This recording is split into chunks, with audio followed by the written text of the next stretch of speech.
Good morning from the Curious Storage parking structure where we can still see the Jurassic World boats sitting out.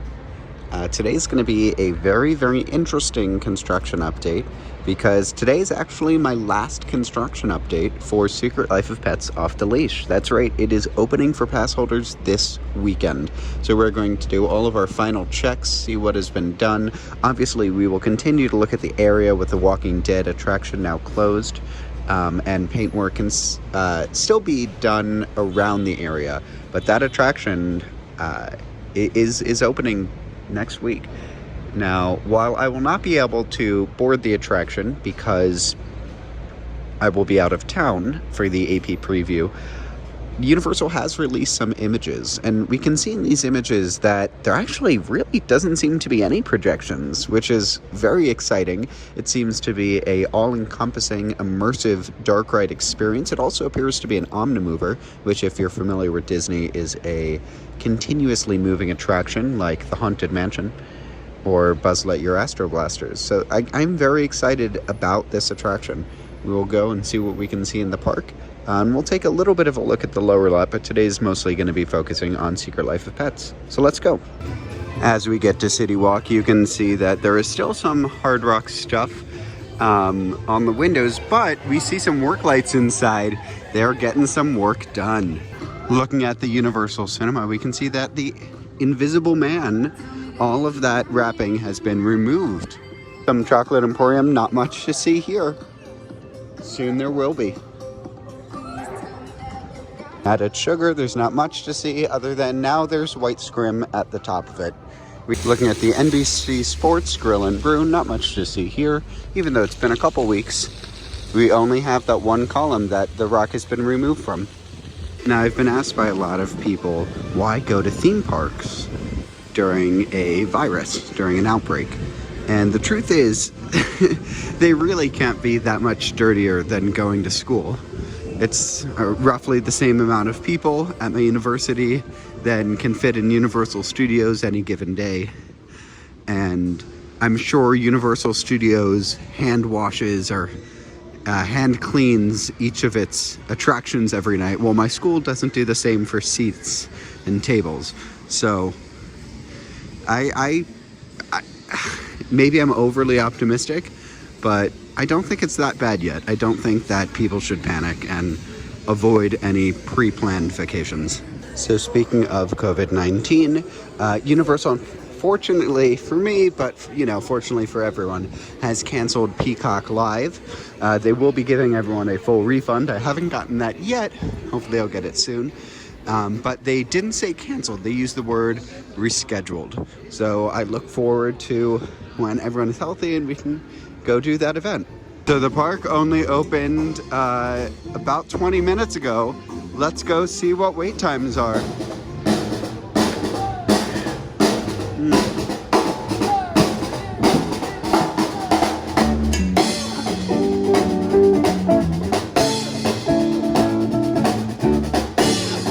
The longest ride in the park is showing at 30 minutes, and the Walking Dead attraction has been replaced by Secret Life Pets Off the Leash, which is finally on the park map.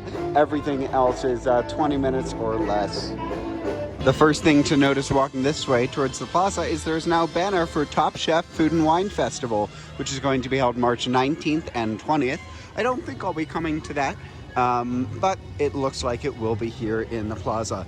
It looks like the only thing set up is this warning sign saying, please wear your shoes. Now, here we are walking towards the former Walking Dead attraction, and when they say gone, they mean gone.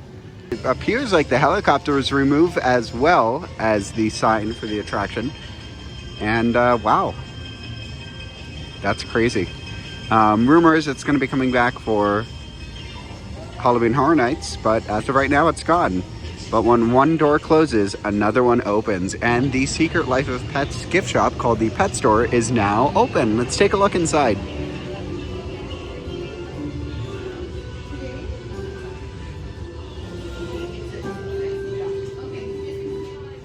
So for $25, you can adopt a puppy, and for an additional $15, you can style it with a bandana and a carrier, which we can see right here.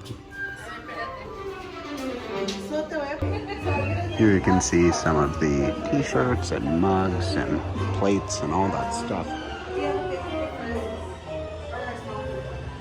Lots and lots of merch. Here is the front of the store.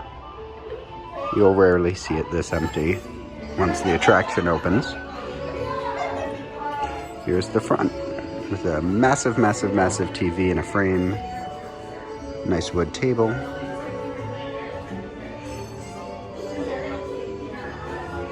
And behind me, it's a relatively small gift shop. Now, right up here is actually the attraction. There's a guy standing up there, but looking outside the store, the Palace Theater Cafe has been changed. They have changed the name of it to the Palace Deli and Market. And we can see that with the new sign, which looks absolutely beautiful. Now you can see there is still some exposed wiring here.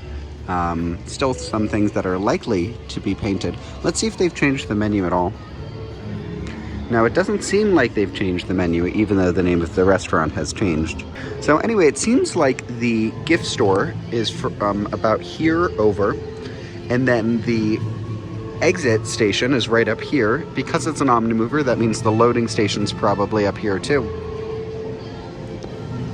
We will find out very, very soon. Now looking over here at the MacGuffin Cinema, we have advertisements for Captain Snowball and The Secret Life of Pets 2. When we were here last, this actually said MacGuffin Cinema Minions for President. I think that was just a Universal team member making a joke, but they have definitely changed that since then. Now walking over here, the Washington now looks almost complete, if not absolutely complete, and it looks beautiful. I love the trees on the balcony right above the restrooms. It looks very pretty. And then over here on this side, wow. There's very little change that they did to this building, other than, paint right here, add some plants up there, and paint this door, but it looks very pretty. It works. Now, here on this side of the Washington, which is the restrooms, we can see they've painted this side with the aqua color on the bottom and the beige going up to mirror the side of the front. And here we now have a virtual line tickets, which is in this metro station looking thing. Let's get a closer look at these machines. It looks like they're not touchscreen, rather buttons, and you will pick up your tickets right down there. And there are 2 of them. Over here we see the classifieds for jobs and the news you should be reading. Now the side of the Mulligan's, which is the pub over here, this has been painted. This is also the side of the Washington, still the restrooms, has been painted to say Village Bikes. And one thing to look at in the window here is that it says protected by Cyberdyne. This store is now much brighter blue. Heading over here, we can see the attraction vehicle, which is a cardboard box. We saw it in the photos earlier. But here it says, this ride employs restraints, which may restrict certain guests from riding due to their body shape and size. Please use the seat to ensure your ability to ride. Not just that, but there is a height requirement, which you can measure up to right here. That you can ride it, and then you can ride it alone. Here on the attraction boarding sign, it says open March 27th. And next to it, there is a warning sign as well. Here's a close-up look of the entire entrance.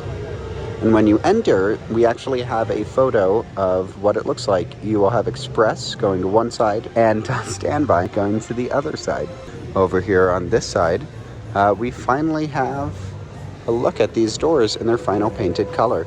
That back door we can see is a functioning one that leads to the backstage of the show building.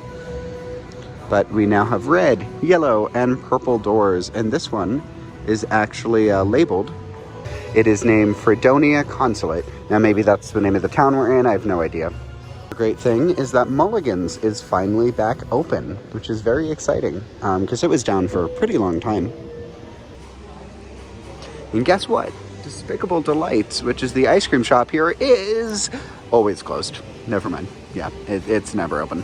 Turning towards Super Silly Funland, which is running for some reason, even though it's freezing. we now see the painting here to Cruz Lab Cafe. In our last update, this was just a bunch of yellow shapes, and now there's other colors as well. Looking at here from the front, I hope they rename this to something themed to the Minions with all of the decorations that they're adding. It would only make sense. But it's very colorful, matching the color of the Secret Life of Pets off the leash, which is right behind it. So turning around towards the lower lot construction, I don't expect there to, oh no, oh my goodness, lots of change. I don't even know where to start. I think the first place to start would be in the bottom left corner, the land. Oh my goodness, there is so much steel going up, so many things. And now we have a concrete base of the floor of these buildings. There's just so much change. Looks like there are a lot of people in the smoking section. And some of them are smoking, which just absolutely sucks. Looks like the rope is down to climb down these stairs, so I'm going to do that. The viewing spot is typically on that side of Despicable Me, looking down at the land. A lot has happened, especially to the top of that building, as they are adding electrical, adding HVAC, HVAC, and it looks like there is now a huge wall on the back of the studio cafe next to Panda Express, which is right down there. And as I say, every time I leave that area, do not smoke, it kills you. Taking another walk through Pet's Place as it is empty. It's not going to be empty for long. It's very nice to see. Okay, I'd be remiss to come to Universal Studios Hollywood and not go on any attractions. So let's see what we can do. Okay, headed towards Production Central because there appears to be some new merchandise for Back to the Future, which turns 35 this year. Wow, lots of cool merch.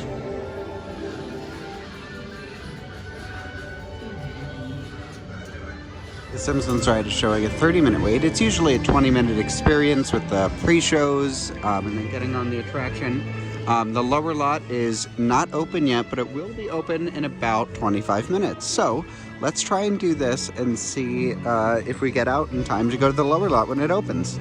Okay, so we've now been waiting in the same spot for about 10 minutes. In the morning, the operations for this attraction are just honestly terrible. They only open one theater. There's nobody telling you what's going on. The reason why it's a 30-minute wait, you can see nobody's waiting in the standby line. It's just because they purposefully choose to throttle the amount of people that can come in. Hey, those are just two drunks you fished out of the gutter. That's a lie! So just as I expected, that was a 27-minute long experience. It's just because of how long they take in the queue, especially in the morning when they only have one of them open. Okay, headed to look at the lower lot construction from this angle, which is only slightly different than the smoking area, which is right there. But we are a lot closer. The biggest change that we can see here is the walls that have covered the back of the land.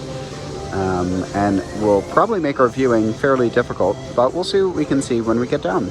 From up here, that Jurassic World is still under a pretty lengthy refurbishment with no water running. So since we've been here last, they have covered up the lights on this side, and it appears like they've added some rocks to the ground. Rather interesting. Not really much we can see here in terms of painting or refurbishments or anything. Let's check the other side by the loading station. Coming over here by the loading station, looks like they're doing a lot of work over here on the right. There's some construction fences up, some wiring by the gift shop. But it's very quiet. This way at the construction, all I can say is there's now a lot more steel. It's going up remarkably quickly. You can see if it is right across from the Mummy. There's this entrance to the restrooms, and there it is. It's just a giant, giant wall. Now, it was rumored that this was going to be the entrance to the land, but it doesn't really look like it anymore. The one thing we can say, though, is it does block the land from here. Headed towards Transformers, which has that glorious no wait on it. The lower lot did just open, so if they had any wait, that'd be really weird. So it doesn't look like the wall goes as far as I thought it was going to go, at least not yet. but as of right now, it has not covered this area, which is pretty nice.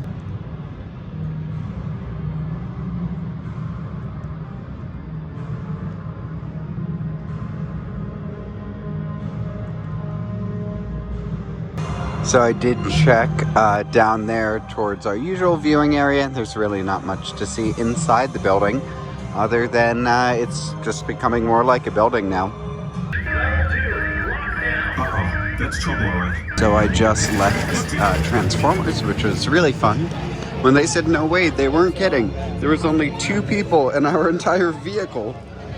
And of course we were both sitting next to each other, which was kind of fun. Now let's head and do The Mummy, because if Transformers is no wait, The Mummy should be 20 maybe? I was right. This is a long 20-minute wait. They must have no switchbacks open inside. The switchbacks inside, so it's definitely longer than 20 minutes. And unfortunately, it looks like my wait might be a little bit longer than theirs because I made the wrong decision and chose single rider instead of express, and that line looks to be pretty long. As I will always say, I love this attraction. The Mummy's so great. It's a fun, short, well-themed indoor coaster. So heading out, I just did Flight of the Hippogriff, which was really fun. And looks like Donkey is out here doing meet and greets, which is also pretty cool. What's up, Brianna? That's your name, right? Yeah. Okay, that's what I thought. We also have King Julian out. Looking this way is Marilyn Monroe. Over here, we do not have anyone. But down this way we have Curious George and the cop. I don't know his name.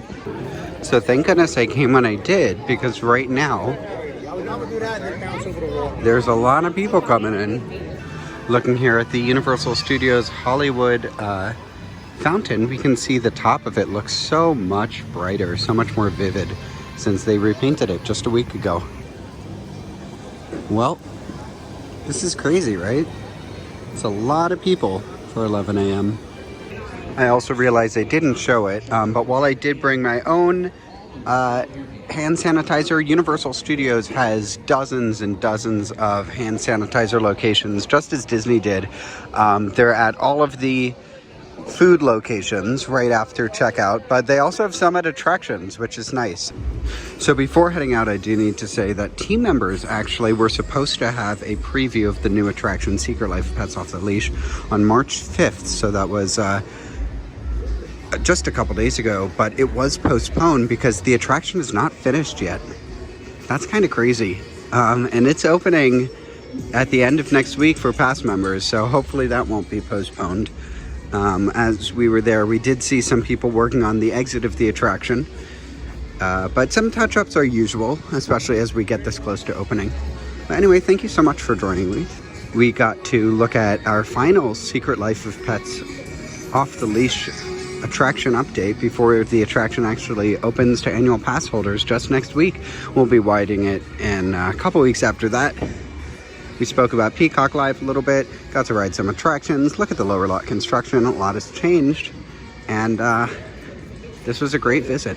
Thanks so much for joining me, and I'll see you guys in the next one.